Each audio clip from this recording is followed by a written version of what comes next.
Hey, I'm here. Now hurry up and get those divorce papers. As soon as my husband returned from his trip to France, he barged into the house and cornered me. Beside him was a young blonde woman holding a child. When I glanced at them, my husband smirked and snorted. "This is the woman who's going to be my wife after I divorce you." Smiling at his mistress, he spoke. Even though she didn't understand English, she looked at him with joy and leaned in closer. He looked down at me with the usual disdain and sneered. "I'm going to take those to the courthouse myself, so hand over the divorce papers now. Once that's done, we're strangers. Take the kids and get out of this house." My husband had a triumphant look on his face. He was probably imagining a happy life with his mistress. Expecting me to be distraught, he hurled a barrage of insults at me. Hearing this, my son turned to me and asked, "Mom, you haven't told Dad yet?" Prompted by my son, I showed my phone to my husband. His hand shook as he snatched it from me. "No, it can't be." "Why?" Seeing the phone screen, my husband became frantic, realizing his life was now in jeopardy. "My name is Sarah, 43 years old. I have a high school freshman son and a middle school freshman daughter with my husband, Jack, who is 3 years older than me. I was born with a disability in my legs. While it doesn't greatly affect my daily life, I can't stand for long periods or run. This makes it difficult for me to work outside, so I manage the household and take care of the children as a full-time homemaker. My husband's name is Jack. Jack has worked at a clothing company for many years and holds a decent position there. I met Jack over 20 years ago. It was at the company where I started working as an office assistant after graduating from vocational school. It's the same company where Jack still works. The fashion industry is always busy. Even when I was employed there, the company had several overseas branches, and during peak seasons, most employees worked day and night. However, due to my need for treatment on my leg, I was allowed to work shorter hours. I'm extremely grateful to the company for understanding my situation and employing me. Nevertheless, I often felt guilty towards my colleagues. Jack, then a young salesperson, was always kind to me. "Don't worry about work. Feel free to rely on others." "I'm sorry, thank you." Jack had a friendly nature, easily getting along with everyone, and used his language skills to contribute to the company. He was well liked by both his superiors and subordinates. He treated me, despite my disability, with the same respect as anyone else. Before we knew it, we had fallen in love, and after 2 years of dating, we got married 17 years ago. At Jack's request, I quit my job to focus on our family. However, after getting married and having Ryan and Emily, Jack's behavior gradually started to change. Whenever he was home, he would always glare at me with a scowl. I wondered if he was stressed from work. But rather than creating a tense atmosphere at home, I decided to take on all the housework and childcare by myself. I never forgot to express my gratitude to Jack for financially supporting the family. Despite that, Jack's attitude never improved. In fact, he started to belittle me and hurl insults. "I'm out there working my butt off, while you get to stay home all day. You sure have it easy. But you were the one who wanted me to become a housewife because of my leg condition. What? Who do you think you're complaining to? Thanks to me, you have food to eat and can raise Ryan and Emily. If you don't like it, get out of the house right now." After Emily was born, my parents passed away one after the other, leaving me with no relatives. Taking advantage of my lack of an escape route, Jack said whatever he wanted. His verbal abuse was also directed at the children. "Ryan, Emily, you two are nothing like me. You must have taken after your mom, poor kids. Stop it. Don't say such cruel things to the children. I married you and had these kids just to maintain my public image. Having a family and a successful career makes me look good. You all are just tools to boost my reputation. How could you?" Jack's behavior was so appalling that the children started to dislike him. He had no love for me or the kids. Why did it turn out this way? Would my life end here, treated like Jack's slave? As I buried my face in the table and bit my lip. Then, a gentle voice reached my ears. "Mom, are you crying?" When I looked up, young Ryan was tugging at my clothes, looking at me with concern. Emily drew a picture of you, Mom. Look. Emily showed me the picture she had drawn with crayons. I took Emily's picture and teared up without them noticing. They were trying to cheer me up in their own way. Jack's abusive behavior made me think of divorce every time, but I doubted my ability to support the kids financially as a stay-at-home mom. I didn't want the kids to suffer because of grown-up issues. I hugged them and vowed to protect them no matter what. Time passed, and Jack was offered an overseas assignment by his company. He gladly accepted the overseas trip he had always wanted. At that time, Emily had just started middle school and Ryan high school, so I decided to stay in the States with the kids. I didn't have a passport, and honestly, I felt more at ease with Jack away. A year after Jack went abroad, he returned to the States to spend the New Year holidays. Even after coming home, his attitude towards the family didn't change. Just a few days to endure while he's in the States. I decided to wait it out, protecting the kids until he left. One night, while I was folding laundry in the living room, Emily and Ryan came to me from their rooms. Mom, can we talk? Both of you together, what's up? Emily has something to tell you. Go on, Emily. Yeah. Prompted by Ryan, Emily hesitantly spoke. Dad has been on the phone in his room for a while. He's speaking in French, so I think it's someone from his trip. Emily had been interested in French since elementary school. She studied independently by reading French books and watching foreign dramas without subtitles. Recently, her French had improved significantly, and she was top of her class in French. Of course, Jack, who never cared about the family, wouldn't know anything about this. I see. Maybe he's on a work call? That's what I thought at first, but the conversation started to sound different. I got curious and eavesdropped. Then I realized. The other person is a woman. And Dad's having an affair with her. According to Emily, the conversation was like something out of a romantic drama she had seen. Not knowing that Emily was listening, or perhaps thinking she wouldn't understand since it was in French, Jack let his guard down and talked openly with his mistress at home.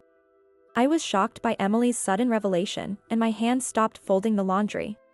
Sure, Jack's usual attitude was unacceptable. But I had been grateful for his hard work overseas to support us, and I still had a sliver of affection for him. To find out he had betrayed our family, I was speechless. Emily looked regretful, as if she was second-guessing her decision to tell me. Ryan noticed her expression and stepped in. Emily talked to me first. I told her she had to tell Mom. I've also noticed Dad acting differently since he came back. Honestly, it's been annoying how he's never around and only badmouths you and us when he is. Ryan, being a teenager, also had some rebellious feelings toward his father. But right now, he seemed to be voicing my own feelings, which was comforting. But we don't have solid proof that he's cheating yet. If you're unsure, we need to find out before he goes back overseas. If we don't gather evidence now, he might cover it up later. Even if he's not cheating, Mom, you've been troubled by Dad since we were little. If you've been enduring it for our sake, it's not worth it anymore. That's right. As long as I have you, Mom, I don't care what happens. Ryan. Emily. Oh, I had such strong allies. The children I vowed to protect 10 years ago had grown up to be far more reliable than I imagined. I teared up at their encouragement. After Dad goes to take a bath, I'll grab his phone so we can check it out. Ryan suggested. Emily and I nodded in agreement. As we were discussing this, we heard Jack's footsteps heading from the second floor to the bathroom.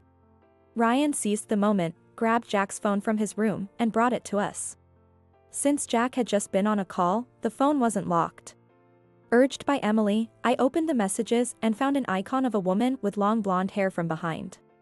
This must be her. I opened the message thread between Jack and the blonde woman. The conversation was in French, of course. Emily scrolled through the messages and began translating them. Then she took a deep breath and looked at me. Mom, bring your phone and record the messages. Why? To gather evidence. Taking photos of each message would take too long, so we'll record it on video. Smart thinking, Emily. I saw it done in a drama recently.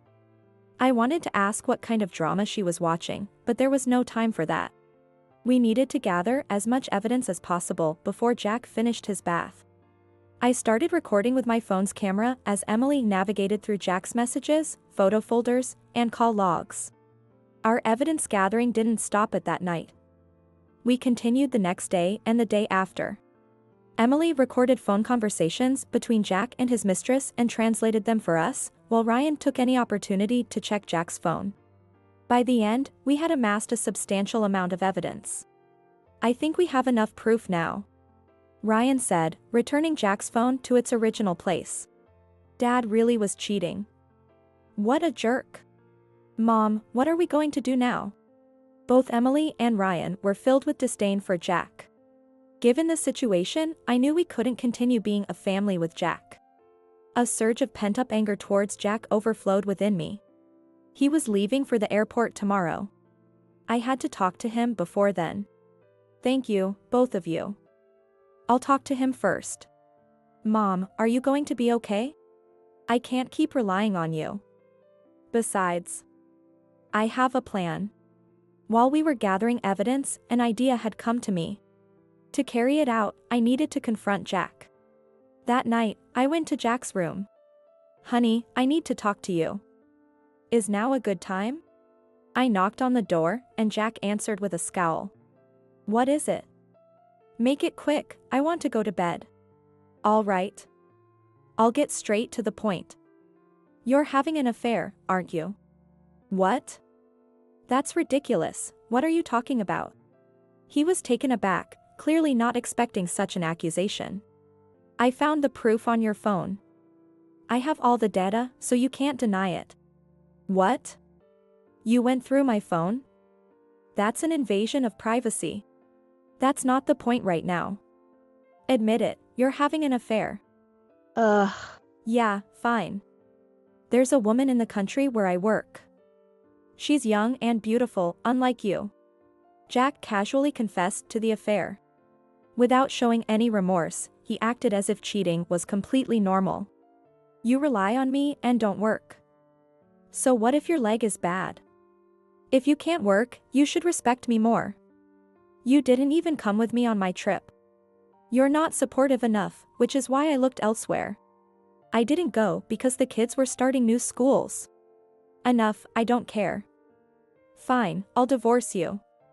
I'll leave you and be with her instead. Jack nonchalantly demanded a divorce. Although divorce was a welcome idea, I couldn't agree so easily. Wait, I'm not agreeing to a divorce. What? We can't fix this. Even so, I can't agree to a divorce right now. Shut up. Just do as I say. Jack tried to grab me. At that moment, Ryan stepped in.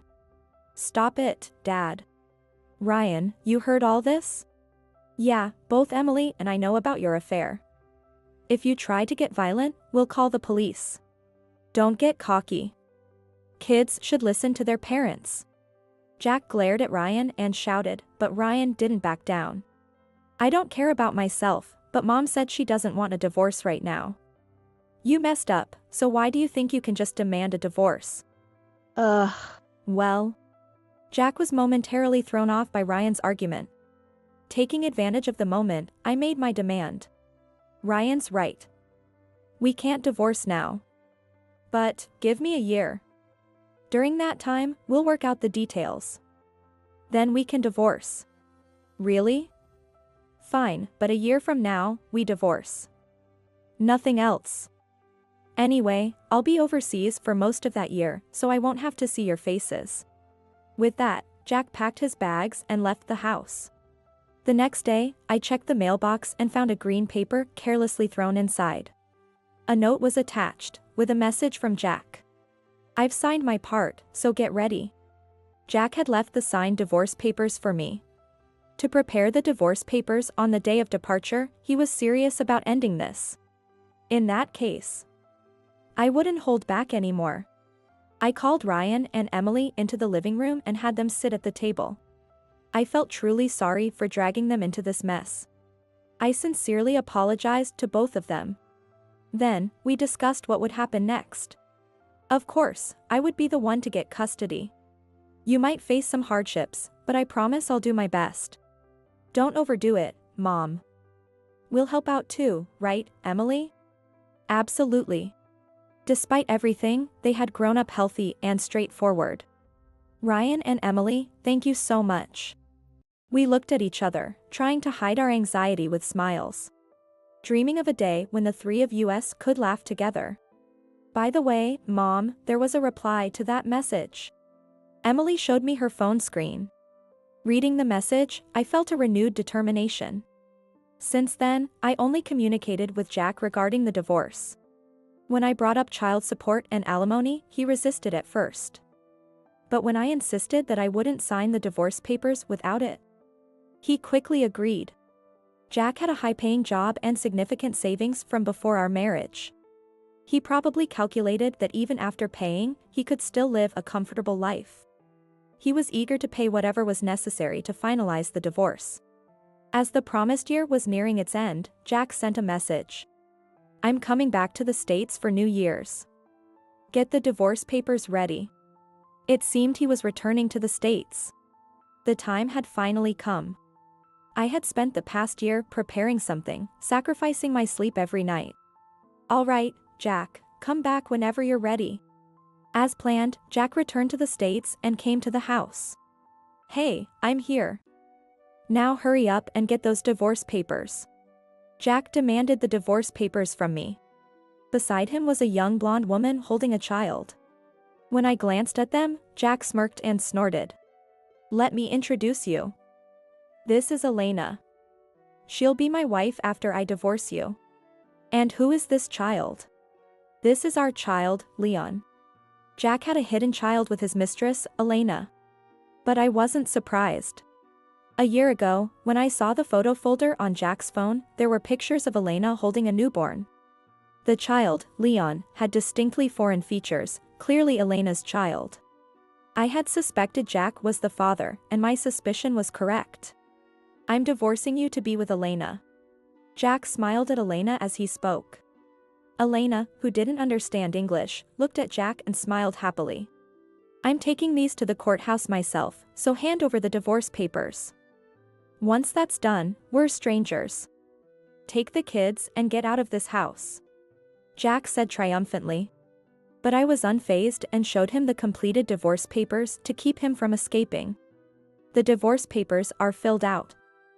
But before that, Elena? Thank you for coming. I'm going to demand alimony from you as well. What?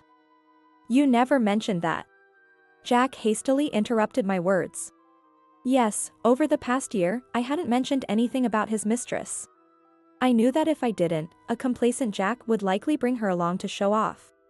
And I intended to demand the alimony directly from her. Alimony can be claimed within 3 years from when you find out about the affair. Now that you've shown up in person, I won't let this slide. So, translate for her with your excellent French. I can't tell her that. Sigh, fine. Emily, please. Sure thing. When I called her, Emily and Ryan entered the living room. I hadn't wanted to involve them this much, but Emily was eager to help, so I let her. Using the French she had studied for this day, Emily conveyed my words to Elena. Jack was stunned by the sudden turn of events. There's no way. Emily can speak French this well? I don't like to think about it, but Emily is your child too. She seems to have inherited your knack for languages. How can you use our child like that? Aren't you ashamed as a parent? The only one who should be ashamed here is you. If Elena doesn't pay the alimony, I'll tear up the divorce papers right now. Is that what you want? Emily, translate. Emily gave me an okay sign and diligently translated. Jack tried to stop Emily, but Ryan held him back, preventing him from interfering. Elena's face turned progressively paler. She started berating Jack in French, her voice rising. I didn't understand the words, but it was clear she was furious with Jack. Overwhelmed by Elena, Jack finally conceded. Fine. I'll pay Elena's alimony too. Just don't back out of the divorce. Thank you. Now that we've got the evidence recorded, I'll file the divorce papers myself. Rest assured, I'll make sure it's done. Transfer the full amount of money promptly. Understood? Jack glared at me with a bitter expression. But after a moment, he reverted to his usual mocking tone. Well, unlike you, I'm not strapped for cash. If it means I can start a new happy life with Elena and Leon, it's a small price to pay. It's a pity for Ryan and Emily to live with a mother who can't work. Maybe they'll suffer for defying me. Jack declared triumphantly. At this point, it seemed like he was just making excuses, but he clearly still wanted to belittle us. Ryan laughed derisively at Jack's words, hoping to see me upset. Mom, didn't you tell Dad yet? Ryan asked me. Show him, Mom. He urged me to show Jack my phone. I opened the message screen on my phone and showed it to Jack. What is this? He asked, annoyed, looking at the screen. But his expression quickly changed to one of panic. No way. Jack snatched my phone, scrolling through the message screen with trembling hands. What Jack saw were messages between me and his company's CEO, Mr. Johnson. The messages detailed Jack's demotion and transfer to a different position. No way. Jack uttered in a strangled voice before frantically grabbing at me. Why are you in contact with my boss, Mr. Johnson? You left the company. And why am I being demoted and transferred? Do I have to come back to the States? What is going on? Stop it. Ryan pushed Jack's arm away. Ryan had grown taller and stronger than Jack, and I felt a strange sense of pride even in this chaotic moment. Let me explain why I was in contact with Mr. Johnson. Actually, I started doing some design work when you stopped caring about the family. I had graduated from a design school, so I started working from home, focusing on fashion design. The designs I created for clients in the apparel industry were well received. Working from home allowed me to manage my leg condition, and it suited me well. A year ago, just after our divorce talks began, an opportunity came up that boosted my career. Mom, is this it? Emily chuckled and opened a popular social media app on her phone, showing it to Jack. The profile page was open, and Jack was startled by what he saw. 870,000 followers. Yes, Emily was a famous influencer for her illustration posts. Emily had loved drawing and learning French since she was little. She shared her art with both American and international audiences, often explaining her illustrations in French. Elena, seeing the screen, was also shocked and blurted out something. Emily translated her words with a cheerful smile. Oh, are you one of my followers, Elena? Thank you. Emily, show him the important screen. Oops, I almost forgot, Emily said as she switched screens and showed it to Jack. Is this messages with Mr. Johnson? Yes. Emily posted some rough sketches of my clothing designs on her social media. They got a lot of attention, and I love Mom's designs, so I posted them saying I wanted clothes like those. A lot of people messaged me, including your boss, Mr. Johnson. Mr. Johnson, not knowing the artist was the daughter of one of his employees, had asked Emily to introduce him to the designer. Emily didn't realize it was Mr. Johnson and consulted me. I replied to Mr. Johnson through Emily's social media account. Then I met with Mr. Johnson. He was surprised to find out I was a former employee and that you were my husband. When I explained why Emily posted the designs, he said he loved them and wanted to collaborate on a new product. What? You made a deal with my company? Yes. Ryan acted as my manager, and we finalized the deal recently. The new product line will be launched next year. I didn't know about any of this. Jack muttered in a defeated tone. Ignoring his despair, I continued. When I first met Mr. Johnson, I told him it was an honor, but I was hesitant to work with a company where my soon-to-be ex-husband worked. When I explained the reason for the divorce, he was furious. He said working with me was more important than your position at the company and that he would ensure you had no involvement in the project. What? Moreover, he found out about your affair during your overseas trip. Your reputation there is terrible. Despite your long tenure. Mr. Johnson couldn't tolerate it anymore. So, while finalizing my contract, he informed me of your demotion and transfer. Jack turned pale, realizing his life was falling apart. He looked like he might collapse at any moment. You were trying to kick us out of this house earlier, weren't you? Did you forget this house belongs to my uncle? If you try to live here after kicking us out, he'll charge you the rent that has been free until now. What will you do? Damn it. Jack shouted loudly. Unable to process the situation, he left the house with his mistress. Several years after the divorce drama with Jack, I continued living in the same house with my children. The products I collaborated on with Jack's company were hugely popular and sold out quickly. Mr. Johnson was very grateful and continued working with me on several successful projects. As a result, I started my own design company. Since I wasn't very skilled at anything other than design, Ryan, now a university student, helped manage the company. His experience as my manager sparked his interest in business administration, leading him to study it at university. While attending a university with a business program, he also supported my work, proving to be a reliable son. Mom, here's the next project. Got it. Thanks as always, Ryan. Feeling proud, Ryan headed off to his soon-to-be graduated university. Shortly after Ryan left, my phone rang. The caller was my ex-husband, Jack. I reluctantly answered the call. Hello, it's been a while.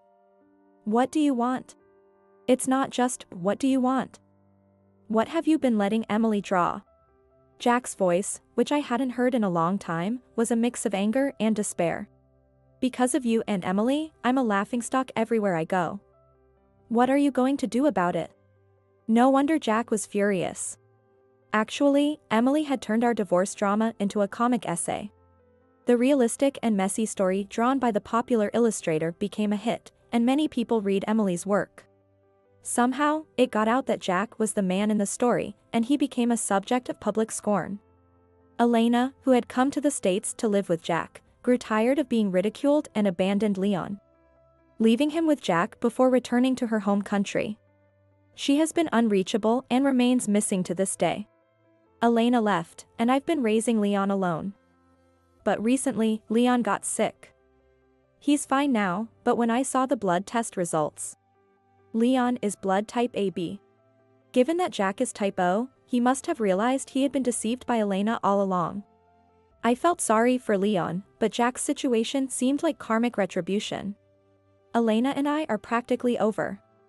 So please, take me back and help raise Leon. Ryan and Emily are adults now, so it won't be as difficult. Please. Jack's plea was pitiful. Thinking this man was once my husband sent shivers down my spine. After taking a deep breath, I yelled at him. You're pathetic. You chose this path, so take responsibility and walk it yourself. Besides, I have a wedding coming up next year. What? Wedding? Yes, so don't interfere with my happiness. Goodbye. No way, it can't be true. Jack was shocked and dejected by my words. Ignoring him, I hung up the call. After that, Jack never contacted me again. The following year, I attended Ryan's wedding at a beautiful local venue. Hey, big brother, you look great in that tux. Right, Mom? Yes, you look very handsome, Ryan. Stop it, it's embarrassing. Ryan smiled sheepishly. Ryan married a woman he met at university shortly after graduating. He worked tirelessly to grow my company with his exceptional business strategies, and his wife supported him in this endeavor. I remembered the phone call from Jack and shared the story with Ryan and Emily. I had deliberately phrased it as if I was the one getting married to deceive Jack. The two of them burst into laughter. Mom, you've become so strong. Emily praised me. After a while, the groom Ryan was called by the venue staff. They said there would be a meeting before the family photo session. As I watched Ryan leave, Emily peeked at my face with a mischievous grin. But seriously. Mom, what's going on with David? David was Emily's editor, who had helped her debut as a manga artist after the success of her comic essay. He often came to our house for meetings, and over time, he had started inviting me to meals. Well, oh, look. It's time for us to go too. Ah. You dodged the question. Feeling my face heat up, I stood up from my chair as Emily teased me. More happiness might be coming my way. Believing that, I took one step forward at a time.